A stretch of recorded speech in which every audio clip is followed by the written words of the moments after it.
ನಮಸ್ಕಾರ ಪ್ರೇಕ್ಷಕರೇ.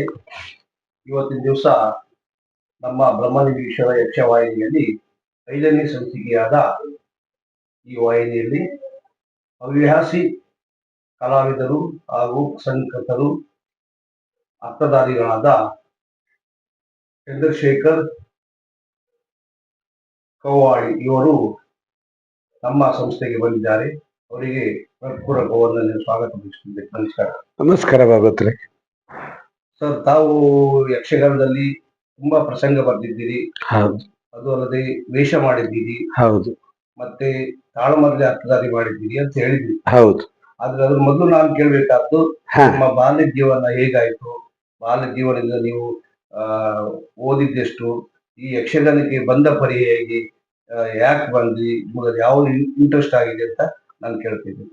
ನಾನು ವೃತ್ತಿಪರ ಯಕ್ಷಗಾನ ಕಲಾವಿದನೇನಲ್ಲ, ನನ್ನ ಪ್ರವೃತ್ತಿ ಅದು.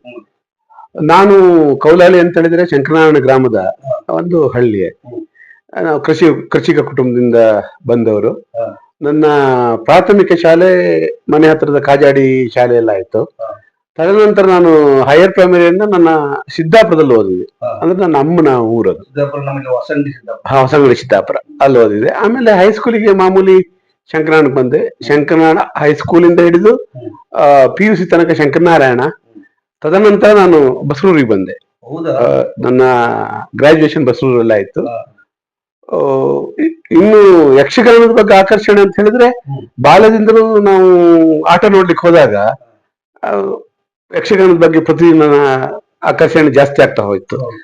ಆಮೇಲೆ ಗೆಜ್ಜೆ ಕಟ್ಟಿ ಕುಣಿಬೇಕನ್ನುವಂತ ಒಂದು ಆಸೆ. ಗೆಜ್ಜೆ ಕಟ್ಟಿ ಕುಣಿದದ್ದು ಆಯ್ತು. ಶಾಲಾ ಕಾಲೇಜಿಗೆ ಹೋಗುವ ಸಂದರ್ಭದಲ್ಲಿ ಗೆಜ್ಜೆ ಕಟ್ಟಿ ಕುಣಿದಾಯ್ತು, ವೇಷ ಮಾಡಿದೆ ನಾನು. ಅದಾದ್ಮೇಲೆ ನಾನು ಶಾರದಾ ಕಾಲೇಜಿಗೆ ಬಂದ ಮೇಲೆ, ಶಾರದಾ ಕಾಲೇಜಿನಲ್ಲಿ ಆವಾಗ ಪ್ರೊಫೆಸರ್ ಶ್ರೀಧರಪೂರ್ ನನ್ನ ಕನ್ನಡ ಗುರುಗಳವರು, ಕನ್ನಡ ಪ್ರೊಫೆಸರ್ ಅವರು ಅದಕ್ಕೆ ಉತ್ತೇಜನ ಕೊಟ್ಟರು. ನನ್ಗೆ ತುಂಬಾ ವೇಷ ಮಾಡಿಸಿದ್ರಲ್ಲಿ. ವಾರ್ಷಿಕೋತ್ಸವ, NSS ಕ್ಯಾಂಪ್, ಹೀಗೆ ಯಕ್ಷಗಾನದ ಕಾರ್ಯಕ್ರಮಗಳು ಎಲ್ಲೆಲ್ಲಿ ಸಾಧ್ಯತೆ ಉಂಟಲ್ಲ ನಾವು ಕಾರ್ಯಕ್ರಮ ಕೊಡ್ತಾ ಇದ್ವಿ. ಉದಾಹರಣೆಗೆ ಯಾವ ಯಾವ ವೇಷ ಮಾಡಿದ್ದೀರಿ? ಅದು ಈಗ ನಾನು ಅದಾದ್ಮೇಲೆ ಏನಾಯ್ತು ಅಂತ ಹೇಳಿದ್ರೆ, ನನ್ನ ಡಿಗ್ರಿ ಮುಗಿಸಿ ನಾನು ವೃತ್ತಿ ಜೀವನವನ್ನ ಆರಿಸಿಕೊಂಡು ನಾನು ಧಾರವಾಡಕ್ಕೆ ಹೋಗ್ತೇನೆ. ಧಾರವಾಡದಲ್ಲಿ ಏನಾಗ್ತದೆ ಅಂತ ಹೇಳಿದ್ರೆ, 1993ನೇ ಇಸವಿಯಲ್ಲಿ ಯಕ್ಷಗಾನ ಮತ್ತು ಸಂಸ್ಕೃತಿ ಸಂಘ ಅನ್ನುವಂತ ಒಂದು ಸಂಸ್ಥೆ ಇದಾಗ್ತದೆ, ಆರಂಭ ಆಗ್ತದೆ 1993ರಲ್ಲಿ. ನಾನು ಹೋದ್ಮೇಲೆ ಆಗಿದ್ದದು. ಅಂದ್ರೆ ದಕ್ಷಿಣ ಉತ್ತರ ಕನ್ನಡ ಜಿಲ್ಲೆಯ ಕೆಲವರು ಸಮಾನ ಮನಸ್ಕರು ಯಕ್ಷಗಾನ ಕಲೆ ಬಗ್ಗೆ ತುಂಬಾ ಅಭಿಮಾನ ಇರುವವರು ಒಟ್ಟಾಗಿ ಮಾಡಿದ್ದದು. 1994ರ ಹೊತ್ತಿಗೆ ನನ್ನ ಆತ್ಮೀಯ ಸ್ನೇಹಿತರು, ಈಗಿಲ್ಲ, ಅವರು ತೀರ್ಕೊಂಡಿದ್ದಾರೆ, ಹಂದಾಡಿ ಸುಭಾಷ್ ಚಂದ್ರ ಶೆಟ್ಟಿ ಅಂತೇಳಿ ಹೋಟೆಲ್ ಉದ್ಯಮಿ, ನನ್ನನ್ನು ಯಕ್ಷಗಾನ ಸಂಘಕ್ಕೆ ಪರಿಚಯಿಸಿದ್ರು, ಮೆಂಬರ್ ಆಗಿ ಮಾಡಿದ್ರು. ನನ್ನನ್ನು ಸಹಕಾರ್ಯದರ್ಶಿಯಾಗಿ ಮಾಡಿದ್ರು. ಮತ್ತೆ 3 ವರ್ಷಗಳ ಕಾಲ ನಾನು ಸಹಕಾರದರ್ಶಿಯಾಗಿ ಕೆಲಸ ಮಾಡಿದೆ. ಅದಾದ್ಮೇಲೆ 1997ರ ಹೊತ್ತಿಗೆ ನನ್ನನ್ನ ಸಂಘಟನಾ ಕಾರ್ಯದರ್ಶಿ ಅಂತೇಳಿ ಮಾಡಿದ್ರಲ್ಲಿ. ಅಂದ್ರೆ ಹೋಲ್ ಅಂಡ್ ಸೋಲ್ ಜವಾಬ್ದಾರಿಕೆ ಹೆಚ್ಚಾಗಿ ನಾನೇ ಎಲ್ಲ ಯಕ್ಷಗಾನ ಅಂತ ಹೇಳಿದ್ರೆ ಮೈ ಮೇಲೆ ಹಾಕೊಂಡು ಮಾಡ್ತಾ ಇದ್ದೆ. ಅಂದ್ರೆ ಯಕ್ಷಗಾನ ಅಂತ ಹೇಳಿದ್ರು ನನ್ನ ದಿನನಿತ್ಯದ ನನ್ನ ಕಾರ್ಯಕ್ರಮ ಜೊತೆಲಿ ಅದು ಒಂದು ಯಕ್ಷಗಾನ ಒಂದು. ಅದಾಯ್ತು. ಅದು ಎಲ್ಲಿವರೆಗೆ ಅಂತ ಹೇಳಿದ್ರೆ 2010ನೇ ಇಸವಿಯವರೆಗೆ ನಾನು ಅಲ್ಲಿ ಸಂಘಟನಾ ಕಾರ್ಯದರ್ಶಿ ಆಗಿದ್ದೆ. ನಾನು ದಶಮಾನೋತ್ಸವ ಎಲ್ಲ ಆಯ್ತು, ಅಲ್ಲಿ ಚೆನ್ನಾಗಿ ಮಾಡಿದ್ವಿ, 2 ವರ್ಷ ಎಲ್ಲ ಮಾಡಿದ್ವಿ. ಆ ಸಂಘದಲ್ಲಿ ಅಲ್ಲಿ ಹೋದ್ಮೇಲೆ ನನ್ನ ವೇಷ ಮಾಡೋದು ಜಾಸ್ತಿ ಆಯ್ತು. ಮೊದಲು ಎಲ್ಲೋ ಅಪರೂಪಕ್ಕೆ ಮಾಡ್ತಾ ಇದ್ವಿ. ಆಮೇಲೆ ಏನಾಯ್ತಂದ್ರೆ, ಅಲ್ಲಿ ವಾರ್ಷಿಕೋತ್ಸವ ಮಾಡ್ತಾ ಇದ್ದೀವಿ ನಾವು. ವಾರ್ಷಿಕೋತ್ಸವಕ್ಕಂತೂ ಸಂಘದ ಕಲಾವಿದರು ಒಂದು ಟೀಮ್ ರೆಡಿ ಮಾಡಿದ್ವಿ ನಾವು. ಹೌದು, ಅದು ಮಾಡ್ತೀವಿ. ಒಂದು 2 ದಿನ ಟ್ರಯಲ್, ಆಮೇಲೆ ಆಟ ಮಾಡ್ತಾ ಇದ್ದೀವಿ ನಾವು. ಯಾರು ಭಾಗವತರು ಇಲ್ಲಿಂದ ಕರೆಸಿ ಅಲ್ಲಿ 2 ದಿನ ಉಳಿಸ್ಕೊಂಡು ಟ್ರಯಲ್ ಮಾಡಿ ಪ್ರಸಂಗ ಮಾಡ್ತಾ ಇದ್ವಿ. ಆಮೇಲೆ ಏನಾಯ್ತು ಅಂತ ಹೇಳಿದ್ರೆ, ಅಲ್ಲಿ ಬರ್ತಾ ಧಾರವಾಡ ನಿಮ್ಗೆ ಗೊತ್ತಿದೆ, ಸಾಂಸ್ಕೃತಿಕ ನಗರಿ ಅದು. ಅಲ್ಲಿ ಕಲ್ಚರಿಗೆ ಸಿಕ್ಕಾಪಟ್ಟೆ ವ್ಯಾಲ್ಯೂ. ನಾವ್ ಏನ್ ಮಾಡ್ತಾ ಇದ್ದೀವಿ ಅಂದ್ರೆ, ಅಲ್ಲಿ ದೇವಸ್ಥಾನ ಇರ್ತಾ ಇತ್ತಲ್ಲ, ಆಡಳಿತ ಮಂಡಳಿಗೆ ಹೋಗಿ ನಾವು ಅಪ್ರೋಚ್ ಮಾಡ್ತಾ ಇದ್ವಿ. ನಾನು ನಮ್ಮ ಸ್ನೇಹಿತರು ಹೋಗಿ ಅಪ್ರೋಚ್ ಮಾಡ್ತಾ ಇದ್ವಿ, ಅಂದ್ರೆ ವೇಷ ಮಾಡುವವರು. ವಾರ್ಷಿಕೋತ್ಸವ ಅಲ್ಲದೆ ಬೇರೆ ಬೇರೆ ಕಾರ್ಯಕ್ರಮಗಳನ್ನ ನಾವು ಮಾಡಿದೆವು. ಸಂಘ ಸಂಸ್ಥೆಗಳಿಗೆಲ್ಲ ನೀವು ಹೌದು, ಅಂದ್ರೆ ಈಗ ಜಿಲ್ಲೋತ್ಸವ ಆಗ್ತಾ ಇತ್ತು, ಅದಕ್ಕೂ ಕೂಡ ನಾವು ಸಂಘದಿಂದ ಕಾರ್ಯಕ್ರಮ ಕೊಟ್ಟಿದ್ದೇವೆ ನಾವು. ಆಮೇಲೆ ಪ್ರತಿ ವರ್ಷ ಯಾವ್ದಲ್ದೇ ಇದ್ರು ಶಿವರಾತ್ರಿ ನಮ್ಮ ಆಟ ಇರ್ತಾ ಇತ್ತಲ್ಲ. ಶಿವರಾತ್ರಿ ದಿನ, ಜಾಗರಣೆ ದಿನ ಹೆಚ್ಚಿನ ಸಾರಿ ಆಗಿದ್ದೆ ಶ್ವೇತಕುಮಾರ ಚರಿತ್ರೆ. ನಮ್ಮ ಪೆಟ್ ಪ್ರಸಂಗ ಆಗಿತ್ತು ಅದು. ಯಾಕಂದ್ರೆ ಈಶ್ವರ ಬರ್ತಾನಲ್ಲಿ ದೇವರಿಗೆ ಇಷ್ಟ. ಆ ವಿಷಯದಲ್ಲಿ ಈಶ್ವರ ಅದು ಶ್ವೇತಕುಮಾರ ಚರಿತ್ರೆ ಕಳೆದ ವರ್ಷ ಆಯ್ತು ಅಂತ ಇಟ್ಕೊಳ್ಳಿ, ಈ ವರ್ಷ ಅವರೇ ನಮ್ಗೆ ಮಾಡ್ಲಿಕ್ಕೆ ಹೇಳಿದ್ರೆ ಭಸ್ಮೋತ್ಸವ ಮೋಹಿನಿ ಆದ್ರೂ ಮಾಡ್ತಾ ಇದ್ವಿ. ಹಾಗೆ ನಾನು ತುಂಬಾ ವೇಷ ಮಾಡಿದೆ ಅಲ್ಲಿ. ಯಕ್ಷಗಾನಕ್ಕೆ ಧಾರವಾಡದಲ್ಲಿ ತುಂಬಾ ಪ್ರೋತ್ಸಾಹ, ಸಪೋರ್ಟ್ ಉಂಟು. ನಮ್ಮ ಹೋಟೆಲ್ ಉದ್ಯಮಿಗಳು ನಮ್ಮ ಊರಿಂದ ಅಲ್ಲಿ ಹೋದವರು ನಮ್ಮನ್ನು ತುಂಬಾ ಪ್ರೀತಿಸ್ತಾ ಇದ್ರು. ಅವರು ನಾವು ಹೋದಾಗ ನಮ್ಮ ಕಾರ್ಯಕ್ರಮಕ್ಕೆ ಬೇಕಾದ ವ್ಯವಸ್ಥೆ ಮಾಡ್ತಾ ಇದ್ರು. ಅದಾದ್ಮೇಲೆ ಏನಾಯ್ತು ಅಂತ ಹೇಳಿದ್ರೆ ಲೋಕಲ್ ಕೂಡ ಕೆಲವು ಇನ್ವಾಲ್ವ್ ಆಗ್ಲಿಕ್ಕೆ ಸ್ಟಾರ್ಟ್ ಆಗಿತ್ತಲ್ಲ. ಅಂದ್ರೆ ಲೋಕಲ್ ಉದ್ಯಮಿಗಳು ಕೂಡ ನಮಗೆ ಸ್ಪಾನ್ಸರ್ ಆಗಿ ಬರ್ತಾ ಇದ್ರು, ಕಾರ್ಯಕ್ರಮ ಕೊಡ್ತಾ ಇದ್ರು. ಹಾಗೆ ಕಾರ್ಯಕ್ರಮ ಜಾಸ್ತಿ ಆಗ್ತಾ ಇತ್ತು, ನಾವು ವೇಷ ಜಾಸ್ತಿ ಮಾಡ್ತಾ ಇದ್ದೇವೆ. ಅಂದ್ರೆ ನಮ್ಮ ಟೀಮ್ ರೆಡಿ ಆಯ್ತು, ಒಳ್ಳೆ ಟೀಮ್ ರೆಡಿ ಆಯ್ತು. ಒಳ್ಳೆ ಟೀಮ್ ರೆಡಿ ಆಯ್ತು ಅಂತ ಹೇಳಿದ್ರೆ ಒಂದು ಕಾಲದಲ್ಲಿ ಒಂದು 20 ಜನ ಕಲಾವಿದರು ಇದ್ದೇವೆ ನಾವು, ಹುಡುಗರು ಮಕ್ಕಳು. ಒಂದು 20 ಜನ ಬೇರೆ ಬೇರೆ ಹೋಟೆಲ್ ಇರ್ಬೋದು. ಹೌದು, ನಾನು ಎಲ್ಲರನ್ನ ಕರೆದು ಒಂದು ಕಾಲದಲ್ಲಿ ಏನಾಗಿತ್ತು, 1992 ಹೊತ್ತಿಗೆ ನಾನು ಸಂಘಟನಾ ಕಾರ್ಯದರ್ಶಿ ಆದಾಗ ಪ್ರತಿಯೊಂದು ಹೋಟ್ಲಿಗೆ ಹೋಗಿ ಹೇಳಿದ್ದೇನೆ ನಾನು, ನಮ್ದೊಂದು ಯಕ್ಷಗಾನ ಸಂಘ ಉಂಟು, ವೇಷ ಮಾಡೋ ಹುಡುಗರಿದ್ರೆ ಸ್ವಲ್ಪ ಕಳಿಸಿ ಅಂತೇಳಿ. ಹೋಟ್ಲ್ ಸಾವುಕಾರರಿಗೆ ಕಷ್ಟ ಆಗ್ತಿತ್ತು ಅವ್ರಿಗೆ, ಯಾಕಂದ್ರೆ ಅಲ್ಲಿ ಕೆಲಸ ಮಾಡ್ಲಿಕ್ಕೆ ಜನ ಇರುವುದಿಲ್ಲ ಆಗಿತ್ತು. ನಾವು ಟ್ರಯಲ್ಗೆ ಅಡ್ಜಸ್ಟ್ಮೆಂಟ್ ಮಾಡಿ ಕಳಿಸ್ತಾ ಇದ್ರು. ಹಾಗೆ ಯಕ್ಷಗಾನ ನನ್ನ ದೈನಂದಿನ ಆಕ್ಟಿವಿಟೀಸ್ ಒಳಗಡೆ ಅದು ಒಂದಾಯ್ತು. ಹಾಗಾಗಿ ಯಕ್ಷಗಾನ ಅಲ್ಲಿ ಡೆವಲಪ್ ಆಯ್ತು ನಂದು. ಅಲ್ಲಿ ಎಷ್ಟು ವರ್ಷ ಅಲ್ಲಿ ಧಾರವಾಡದಲ್ಲಿ ನಾನು 1991ರಿಂದ 2010 ತನಕ ಕಂಟಿನ್ಯೂಸ್ ಇದ್ದೇನೆ ಅಲ್ಲಿ. ಆಮೇಲೆ ಏನಾಯ್ತು ಅಂದ್ರೆ ಈತನ ಮಧ್ಯೆ 2005ರಲ್ಲಿ ನನ್ನ ವೃತ್ತಿ ಜೀವನ ಬದಲಾಗ್ತದೆ. ನಾನು ಫಾರ್ಮ್ ನಿಂದ ಇನ್ಸೂರೆನ್ಸ್ ಬಂದೆ. ನಾನು 2010ಕ್ಕೆ ನಾನು ಶಿರ್ಸಿ ಟ್ರಾನ್ಸ್ಫರ್ ಆಗ್ತದೆ. ಶಿರ್ಸಿ ಬ್ರಾಂಚ್ ಟ್ರಾನ್ಸ್ಫರ್ ಮಾಡಿದ್ರು, ಬ್ರಾಂಚ್ ಮ್ಯಾನೇಜರ್ ಆಗ್ತೇನೆ ನಾನು ಅವಾಗ. ಶಿರ್ಸಿ ಬ್ರಾಂಚ್ ಟ್ರಾನ್ಸ್ಫರ್ ಮಾಡಿದ್ರು. ಧಾರವಾಡದಲ್ಲಿ ಆ ಯಕ್ಷಗಾನ ನಮಗೆ ನಮ್ಮ ಆಸಕ್ತಿ ಏನಿದೆಯಲ್ಲ ಅದು ಜಾಸ್ತಿ ಆಗ್ತಾ ಹೋಯ್ತು. ಅದಕ್ಕೆ ಬೆಂಬಲ ಸಿಕ್ತು ನಮಗೆ. ಈವಾಗ್ಲೂ ಅಲ್ಲಿ ಬೆಂಬಲ ಇದೆ. ಈವಾಗ್ಲೂ ಈಗ ನಾವು ಹುಬ್ಳಿ ಧಾರವಾಡದಲ್ಲಿ ಯಕ್ಷಗಾನ ನಾನು ಮಾಡ್ತೀನಿ, 100% ನನಗೆ ಜನ ಸಹಕಾರ ಮಾಡ್ತಾರೆ. ಹೌದು. ಅದಾದ ಮೇಲೆ ಏನಾಯ್ತು ಅಂತ ಹೇಳಿದ್ರೆ ನಾನು ಅಲ್ಲಿಂದ ಧಾರವಾಡದಿಂದ ಇನ್ಸೂರೆನ್ಸ್ ಕಂಪ್ನಿ ಹೋದಲ್ಲಿ ಟ್ರಾನ್ಸ್ಫರ್ ಆಯ್ತು, ಶಿರ್ಸಿ ಟ್ರಾನ್ಸ್ಫರ್ ಆಯ್ತು. ಶಿರ್ಸಿಯಲ್ಲಿ 7 ವರ್ಷ ಇದ್ದೆ. ಶಿರ್ಸಿಯಲ್ಲಿ 7 ವರ್ಷ ಇದ್ದಾಗ ನನಗೆ 2 ಮೇಳಗಳ ಪರಿಚಯ ಉಂಟಲ್ಲಿ. ಅಂದ್ರೆ ನಾವು ಧಾರವಾಡದಲ್ಲಿ ಯಕ್ಷಗಾನ ಮಾಡೋ ಹೊತ್ತಿಗೆ ನಮ್ಮ ವೇಷಭೂಷಣ ಸಪ್ಲೈ ಮಾಡ್ತಾ ಇದ್ರಲ್ಲ, ಒಬ್ರು ರಘುಪತಿ ನಾಯ್ಕ್ ಹೆಗ್ಗರಣೆ ಅಂತೇಳಿ ಅವ್ರದ್ದೊಂದು ಮೇಳ ಇತ್ತು. ಆಮೇಲೆ ಇನ್ನೊಬ್ರು DG ಭಟ್ ದಿವಂಗತರು, ಈಗ ಇಲ್ಲ ಅವರು, ಕೋಳಿಗಾರ ಮೇಳ ಅಂತ ಹೇಳಿ, ಅಲ್ಲಿ ಅತಿಥಿ ಕಲಾವಿದನಾಗಿ ನಾನು ಹೋಗಿ ವೇಷ ಮಾಡ್ತಾ ಇದ್ದೆ. ಹೌದು, ರಾತ್ರಿ ತನಕ ಬ್ರಾಂಚ್ ಅಲ್ಲಿ ಕೆಲಸ ಆಗ್ತಿತ್ತು ನನಗೆ. 8 ಬಿಡ್ಲಿಲ್ಲ. ಅಲ್ಲಿ ಹೋಗಿ ನಾನು ವೇಷ ಮಾಡ್ತಿದ್ದೆ. ಅಲ್ಲೂ ಹಾಗೆ, ಅಲ್ಲಿ ಮೊದ್ಲೇನು ಟ್ರಯಲ್ ಮಾಡಿ ಮಾಡ್ತಾ ಇದ್ವಿ ಧಾರವಾಡದಲ್ಲಿ. ಅಲ್ಲಿ ಟ್ರಯಲ್ಗಿಲ್ಲ, ಏನಿಲ್ಲ, ಡೈರೆಕ್ಟ್ ಅದು ಪದ್ಯ ಕೇಳಿ. ಹೌದು, ಕೆಲವು ಸಾರಿ ಏನಾಗ್ತಿತ್ತು ಅಂದ್ರೆ ಹೌದು, ಅಲ್ಲಿ ತಯಾರಾಗ್ಲಿಕ್ಕೆ ಅವಕಾಶ ಆಯ್ತು ನನಗೆ. ಒಳ್ಳೊಳ್ಳೆ ವೇಷಗಳನ್ನು ಮಾಡಿದ್ದೇನೆ ನಾನು. ಅದು ನೀವೀಗ ನಾನು ತುಂಬಾ ಜನ ಕೇಳಿದ್ದೆ, ನಾನು ನೋಡಿದ್ದೀನಿ, ಎಷ್ಟೋ ಪ್ರಸಂಗ ಬರ್ದಿದೆ ಅಂತೀನಿ. ತುಂಬಾ ಪ್ರಸಂಗಗಳು ಒಳ್ಳೆ ಮೆರೆದಿದೆ. ಹೌದು, ಯಾಕಂದ್ರೆ ಉದಾಹರಣೆಗೆ ಮೇಘರಳ್ಳಿ ಮೇಳದಲ್ಲಿ ಒಂದು 3 ವರ್ಷ ಮೊದಲೇ ಒಂದು ಚೌಡೇಶ್ವರಿ ಮಾತು ನಮ್ಮ ಮೇಳಕ್ಕೆ ಕೊಟ್ಟಿದ್ದೀನಿ ನಾನು. ಅದನ್ನ ನೀವೇ ನಿರ್ದೇಶನ ಮಾಡಿದಿರಿ, ತುಂಬಾ ಚೆನ್ನಾಗಿದೆ. ಹಾಗೆ ನೀವು ಎಷ್ಟು ಪ್ರಸಂಗ ಬರ್ದಿರಿ, ಯಾವ ಮೇಳಕ್ಕೆ ಕೊಟ್ಟಿದ್ದೀರಿ ಅಂತ ನಮ್ಗೆ ಹೇಳಿದ್ರು ಒಳ್ಳೇದು. ಸುಮಾರು 21 ಪ್ರಸಂಗ ಆಯ್ತು. ಈಗ ನಿನ್ನೆ ತಾನೇ ಒಂದು ಪ್ರಸಂಗ ಬರೆದು ಮುಗಿಸಿದ್ದೀನಿ ನಾನು. ಮೊದಲು 20 ಪ್ರಸಂಗಗಳಾಗಿವೆ. 21 ಪ್ರಸಂಗ ಆಯ್ತು. 21 ಪ್ರಸಂಗ ಆದ್ರೆ ಹೆಚ್ಚಿನ ಪ್ರಸಂಗ ನಾನು ಸೌಕೂರ್ ಮೇಳ ಕೊಟ್ಟಿದ್ದಲ್ಲಿ. ನನ್ನ ಬಹುಶಃ ನನ್ನನ್ನ ಒಳ್ಳೆ ಟೀಮ್, ಸೌಕೂರ್ ಟೀಮ್ ಬಹುಶಃ ನನ್ನನ್ನ ಪ್ರಸಂಗಕರ್ತನಾಗಿ ಮಾಡಿದವರು ಅವರು ಅಂತ ಹೇಳಿದ್ರೆ ತಪ್ಪಿಲ್ಲ. ಸೌಕೂರ್ ಮೇಳದಲ್ಲಿ ನಾನು ಸೌಕೂರ್ ಮೇಳದ ಕಲಾವಿದರಿಗೂ, ಹಾಗೆ ಹೆಚ್ಚಾಗಿ ವಿಶ್ವನಾಥ್ ಗಾಣಿಗರು, ಆಮೇಲೆ ಮೇಳದ ಯಜಮಾನರು ಕಿಶನ್ ಅಣ್ಣನಿಗೂ ನಾನು ಆಭಾರಿ. ಪ್ರತಿ ವರ್ಷ ನನ್ನ ಪ್ರಸಂಗ ತಗೊಳ್ತಾ ಇದ್ರು, ಚೆನ್ನಾಗಿ ಆಡ್ತಾ ಇದ್ರು. ನೋಡಿದಿರಿ, ನಾಗಕನ್ನಿಕೆ ಭಯಂಕರ ಹೆಸರು ಮಾಡಿದ ಪ್ರಸಂಗ. ಆಮೇಲೆ ಪ್ರದೀತ ಪಾವನೆ 90ಕ್ಕೂ ಮಿಕ್ಕಿ ಪ್ರಯೋಗಗಳು ಕಂಡ ಪ್ರಸಂಗ. ಆಮೇಲೆ ಕ್ಷೇತ್ರ ಮಾತ್ಮೆ, ಹಲ್ನಾಡು ಕ್ಷೇತ್ರ ಮಾತ್ಮೆ. ಈಗ ನನ್ಗೆ ನನ್ನದ ದೈದು ಮನೆ ಅದು, ಹಲ್ನಾಡು ಕ್ಷೇತ್ರ ಮಾತ್ಮೆ ಬರಲಿಕ್ಕೆ ಹೇಳಿದ್ರು, ಅದು ಕೂಡ ಒಳ್ಳೇದಾಯ್ತು. ಹೀಗೆ ಅಲ್ಲಿ ಕೊಟ್ಟ ಪ್ರಸಂಗಗಳೆಲ್ಲ ಚೆನ್ನಾಗಿ ಓಡಿದಾವೆ. ಪ್ರಸಂಗಗಳ ಆ ಪ್ರಸಂಗದಲ್ಲಿ ಈಗ ನೀವು ಬರದ ಪ್ರಸಂಗದಲ್ಲಿ ವೇಷ ಮಾಡಿದ್ದೀರಾ? ಇಲ್ಲ, ನಾನ್ ಭರತ ಪ್ರಸಂಗದಲ್ಲಿ ವೇಷ ಮಾಡಿದೆ ಅಂತ ಹೇಳಿದ್ರೆ ಚೌಡೇಶ್ವರಿ ಕ್ಷೇತ್ರ ಮಹಾತ್ಮೆ ಉಂಟಲ್ಲ, ಅಲ್ಲ ಚೌಡೇಶ್ವರಿ ಶ್ರೀದೇವಿ ಚೌಡೇಶ್ವರಿ ಉಂಟಲ್ಲ, ಇದನ್ನು ನಾನು ನಿಮ್ಮ ಮೇಘವಳ್ಳಿ ಮೇಲೆ ಕೊಡುವ ಮೊದಲೇ ಅಂದ್ರೆ 2010 ಬರ್ದೆ ನಾನು ಅದನ್ನ. ಆವಾಗ ನಾನು ಶಿರ್ಷೆಯಲ್ಲಿ ಇರುವುದರಿಂದ ಹೆಗ್ಗರಣೆ ಮೇಳದಲ್ಲಿ ಅದಕ್ಕೆ ಹೆಗ್ಗರಣೆ ಮೇಳದವರಿಗೆ ಕೊಟ್ಟಿದ್ದೇನೆ ನಾನು. ಅದರಲ್ಲಿ ಸುಲೋಚನ ಎನ್ನುವ ಪಾತ್ರ ನಿಮ್ಗೆ ಗೊತ್ತಿದೆ, ಅದು ಪುರುಷ ಪಾತ್ರ, ಪುರುಷ ವೇಷಧಾರಿ ಮಾಡುವಂತ ಪಾತ್ರ. ನಾನು ಆ ರೋಲ್ ಮಾಡ್ತಾ ಇದ್ದೆ ಅಲ್ಲಿರ್ಬೇಕಾದ್ರೆ. ಅದಾದ್ಮೇಲೆ ನಾನು ಮತ್ತೆ ಯಾವ್ದ್ರಲ್ಲಿ ಮಾಡ್ಲಿಲ್ಲ. ಅದು ಮತ್ತು ಈಗ ನೀವು ಒಂದು ಪ್ರಸಂಗ ಬರೀತೀರಿ, ಕೆಲವರು ಹೇಳ್ತಾರೆ ಉದಾಹರಣೆಗೆ ಭಾಗವತರೇ ನಿರ್ದೇಶನ ಅಥವಾ ಪ್ರಸಂಗಕರ್ತರೇ ನಿರ್ದೇಶನ ಮಾಡ್ಬೇಕಾ, ಅದೇ ನಿರ್ದೇಶನದ ಬಗ್ಗೆ ಒಂದು ಹೇಗೆ ನಿಮ್ಗೆ ಅಭಿಪ್ರಾಯ? ಅದು ಅಂತ ಹೇಳಿದ್ರೆ ಹೇಗಂತ ಹೇಳಿದ್ರೆ, ಈಗ ಪ್ರಸಂಗ ನಾನು ಹೊಸ ಪ್ರಸಂಗ ಬರೆದಾಗ ನಿರ್ದೇಶನ ಮಾಡ್ಬೇಕಾಗ್ತದೆ. ಅದು ಕವಿಯ ಕಲ್ಪನೆ, ಕಥೆ ಹೇಳ್ಬೇಕು, ಅದು ಕವಿಯ ಕಲ್ಪನೆ ಹೇಗಂತ ಹೇಳಿ ಜನರಿಗೆ ಗೊತ್ತಾಗ್ಬೇಕಾಗ್ತದೆ.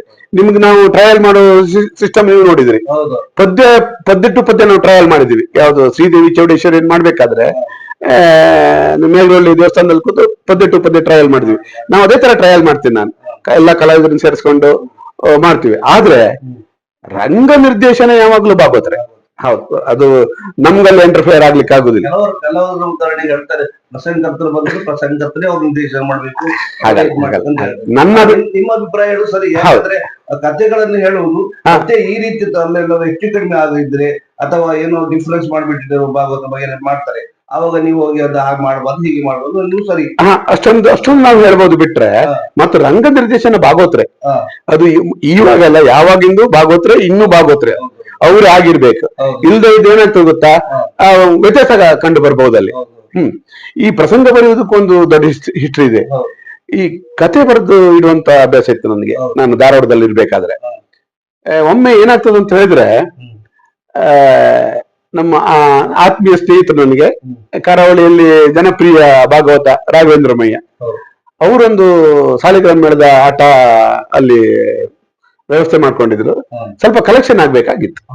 ನನಗೆ ಹೇಳಿದ್ರು ಒಂದ್ಸ ಬರ್ತೇನೆ ಅಂತ ಹೇಳಿ. ನಾನು ಒಂದ್ ಸಂಡೆ ಬರ್ಲಿಕ್ಕೆ ಹೇಳಿದೆ. ಬೆಳಿಗ್ಗೆಯಿಂದ ಸಂಜೆ ತನಕ ನಾನು ಧಾರವಾಡದಲ್ಲಿ ಫುಲ್ ಕಲೆಕ್ಷನ್ ಮಾಡ್ಕೊಟ್ಟೆ. ನಾನು ಅವ್ರ ಜೊತೆಲೆಲ್ಲ ಯಾರ್ಯಾರು ಕಲಾಭಿಮಾನಿಗಳಿದ್ರು ಅವ್ರ ಹತ್ರ ಹೋಗಿ ಆ ಹೊತ್ತಿನಲ್ಲಿ ನಾನು ಹೇಳಿದೆ, 2 ಕತೆ ಬರೆದದ್ದು ಉಂಟು ಭಾಗವತ್ರೆ, ಏನ್ ಮಾಡ್ಬೇಕು ಅಂತ ಹೇಳಿ. ಆವಾಗ ಕತೆ ಹೇಳಿ ಅಂತ ಹೇಳಿದ್ರು. ಬೈಕಲ್ಲಿ ಹೋಗ್ಬೇಕಾದ್ರೆ ಕತೆ ಹೇಳ್ತಾ ಇದ್ದೆ ನಾವು ಕಲೆಕ್ಷನ್ ಮಾಡಿ ಹೋಗ್ಬೇಕಾದ್ರೆ. ಕತೆ ಹೇಳಿ ಆಯ್ತು, ಕತೆ ತುಂಬಾ ಚೆನ್ನಾಗಿದೆ ಅಂತ ಹೇಳಿದ್ರು. ಅದು ಆವಾಗ ಏನಾಗಿತ್ತು, ಕಾಕತಾಳೀಯವಾಗಿ ಏನಾಗಿತ್ತು ಅಂತ ಹೇಳಿದ್ರೆ, ಇದು ಪ್ರೊಬೆಬಲಿ ಸೆಪ್ಟೆಂಬರ್ ಅಲ್ಲಿ ಆಗಿದೆ. ಅದು ಯಾವುದು ಅವ್ರ ಆಟ, ಅವರು ಸೆಪ್ಟೆಂಬರ್ ಅಲ್ಲಿ ಅಲ್ಲಿಗೆ ಬಂದಿದ್ರು. ಬರ್ತಾರ ಅವ್ರು.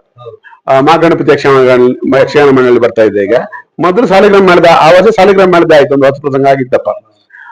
ಆವಾಗ ಏನಾಗಿತ್ತು ಅಂತ ಹೇಳಿದ್ರೆ, ಅಕ್ಟೋಬರ್ 2ನೇ ತಾರೀಕು ಪ್ರತಿ ವರ್ಷ ನಮ್ಮ ಬಂಟರ ಸಂಘದಲ್ಲಿ ರಂಗಮಿತ್ರರು ಅಂತ ಹೇಳಿ ಹುಬ್ಬಳ್ಳಿಯಲ್ಲಿ ಒಂದು ಸಂಸ್ಥೆ ಉಂಟು. ಅಂದ್ರೆ ಅದು ಈ ಕಲ್ಚರಲ್ ಆಕ್ಟಿವಿಟೀಸ್ಗೋಸ್ಕರ ಸೃಷ್ಟಿಯಾದಂತ ಒಂದು ಸಂಸ್ಥೆ. ಅವರು ತಾಳ್ಮದ್ಲೆ ಮಾಡ್ತಾ ಇದ್ರು. ಸಿದ್ದಕಟ್ಟದಯರು, ರಂಗಭಟ್ರು, ಜಬ್ಬರ್ ತುಂಬ ಬರ್ತಾ ಇದ್ರು. ಆ ವರ್ಷ ಎಂತಾಗಿತ್ತು ಅಂತ ಹೇಳಿದ್ರೆ ಸುದರ್ಶನ ವಿಜಯ ಅಂತ ಆಗಿತ್ತು ಪ್ರಸಂಗ, ತಾಳ್ಮದ್ಲೆ ಪ್ರಸಂಗ. ಅದ್ರಲ್ಲಿ ನನ್ನ ಸ್ನೇಹಿತರು ಸತೀಶ್ ಶೆಟ್ಟಿ ಕುಡ್ಲ ಅಂತ ಹೇಳಿ ಅವರು ನನ್ಗೊಂದು ಅರ್ಥ ಹೇಳ್ಬೇಕಂತ ಹೇಳಿದ್ರು. ಅದರಲ್ಲಿ ದೇವೇಂದ್ರನ ಅರ್ಥ ನಾನು ಹೇಳಬೇಕಾಗಿತ್ತು. ಯಾಕಂದ್ರೆ ವಿಷ್ಣು ಪಾತ್ರ ಮಾಡೋರು ಸಿದ್ದಕಟ್ಟೆ ವಿಶ್ವನಾಥ್ ಶೆಟ್ರು.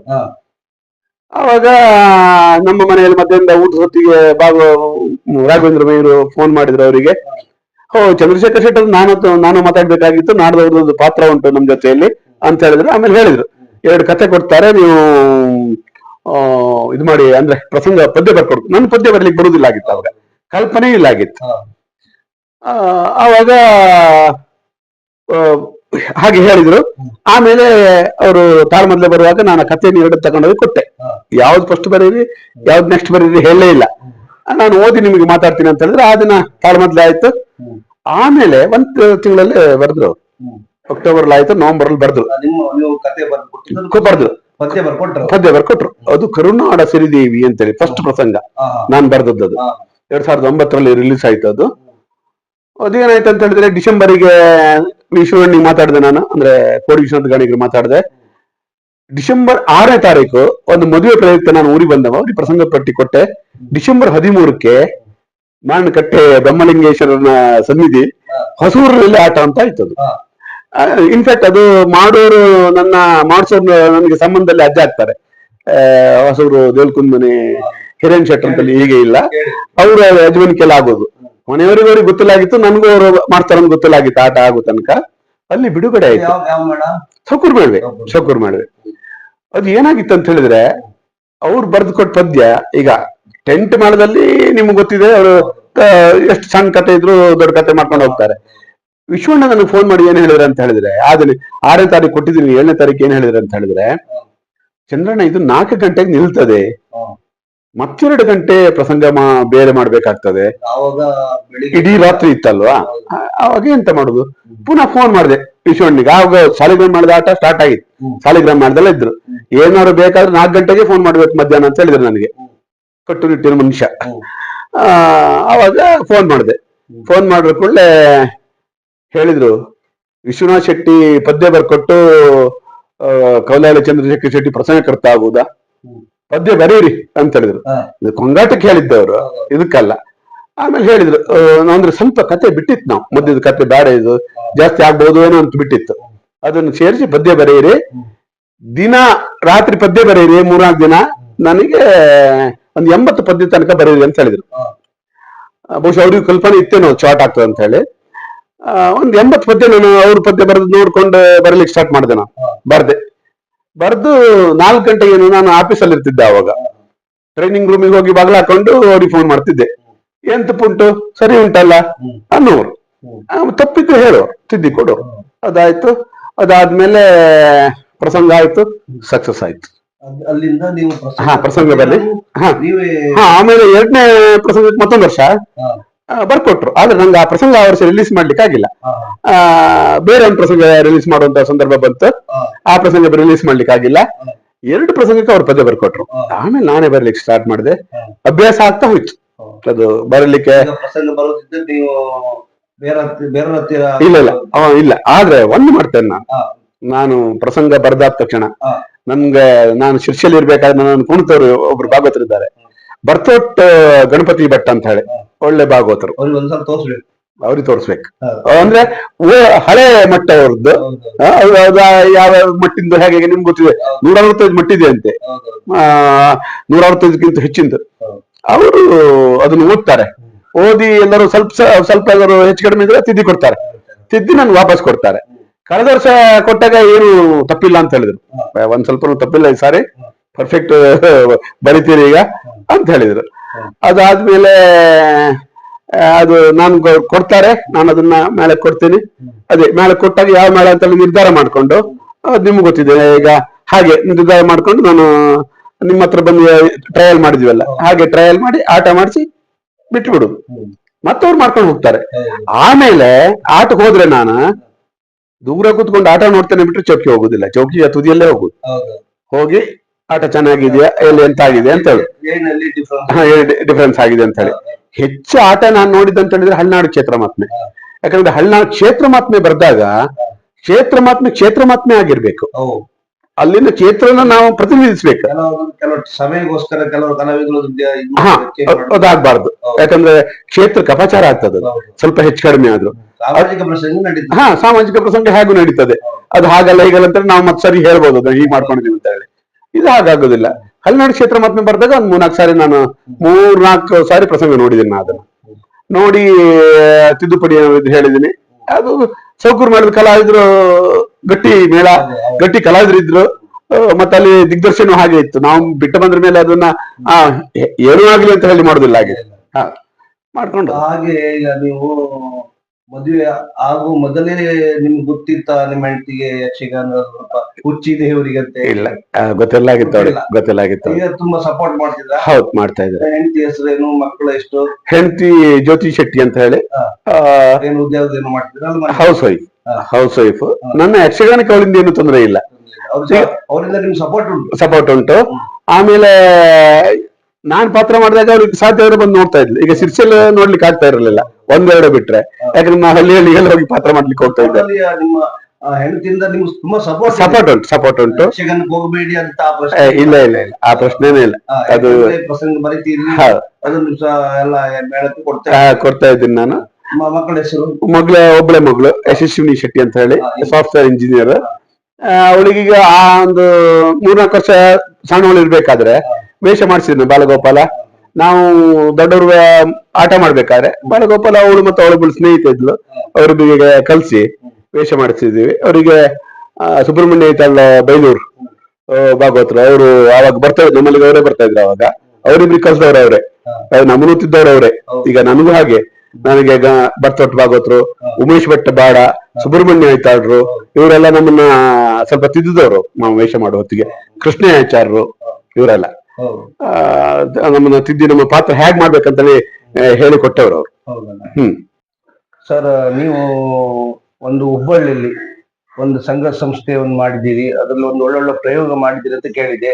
ಅದು ಯಾರ ವತಿಯಿಂದ ಮಾಡಿದ್ದು, ನೀವು ಮಾಡಿದ್ದ ಅಥವಾ ನಿಮ್ಮ ಆತ್ಮೀಯರು ಯಾರು ಇದ್ರ ಅಂತ ಕೇಳುವ ಅಭಿಪ್ರಾಯ. ಹೌದು, 1919ಕ್ಕೆ ಪುನಃ ಹುಬ್ಬಳ್ಳಿಗೆ ಹೋಗ್ತೇನೆ ನಾನು. ನನ್ನ ವೃತ್ತಿಯಿಂದ ಟ್ರಾನ್ಸ್ಫರ್ ತಗೊಂಡು ಅಲ್ಲಿಗೆ ಹೋಗ್ತೇನೆ ನಾನು. ಅಲ್ಲಿ ಸಮಾನ ಮನಸ್ಕರು ಬಂಟ ಹುಡುಗರು ಅಂದ್ರೆ ನಮ್ಮ ಶೆಟ್ರು ಹುಡುಗರೆಲ್ಲ ಒಟ್ಟಾಗಿ ಒಂದು ಸಂಘ ಮಾಡುವ ಅಂತ ಹೇಳಿದ್ರು. ಆವಾಗ ಒಂದು ಕಲಾರಂಗ ಅಂತ ಹೇಳಿ ಒಂದು ಸಂಘ ಮಾಡಿದೆವು. ಆಯ್ತು, ಈಗ 5 ವರ್ಷ ಆಯ್ತು ಅದಕ್ಕೆ. ಈಗ ಪ್ರತಿ ವರ್ಷ ಅಲ್ಲ ಆಗೋದು ಅಂತ ಹೇಳಿದ್ರೆ ಪ್ರತಿ ವರ್ಷ ಒಂದು ಒಳ್ಳೆ ಯಕ್ಷಗಾನ ಆಗ್ತದೆ. ಲಾಸ್ಟ್ ಇಯರ್ ಮಹಿಷಾಸುರ ಮರ್ದಿನಿ ಪ್ರಸಂಗ ಮಾಡಿದ್ರು, ನಾನೇ ವಿಷ್ಣುವಾಗಿ ಮಾಡಿದ್ವಿ. ತುಂಬಾ ಎಲ್ಲ ಸಪೋರ್ಟ್ ಮಾಡಿದ್ದಾರೆ. ಹಾಗೆ ಚೆನ್ನಾಗಿ ಆಗಿದೆ, ಸಂಸ್ಥೆ ಚೆನ್ನಾಗಿ ಆಗಿದೆ. ಈಗ ಒಳ್ಳೆ ಸಂಸ್ಥೆ ನಡೀತಾ ಅಂದ್ರೆ ಪ್ರತಿ ವರ್ಷ ಮಾಡುದು ಅಷ್ಟೇ. ಒಂದು ಕಾರ್ಯಕ್ರಮ ಹೋಗ್ತೀರಿ ನೀವು? ಹೌದು, ಅವರು ಮಾಡಿದಾಗ ನಾನು ಟ್ರಯಲ್ ಸ್ವಲ್ಪ ನಿರ್ದೇಶನ ಜವಾಬ್ದಾರಿಕೆ ನನ್ಗೂ ಇದೆ ಅಲ್ಲಿ. ಹೌದು, ಅಂದ್ರೆ ಅಲ್ಲಿ ಧಾರವಾಡದಲ್ಲಿ ಒಬ್ರು ಮಂಜುನಾಥ್ ಹೆಗ್ಡೆ ಅಂತ ಒಬ್ರು ಭಾಗವತರು ಇದ್ದಾರೆ.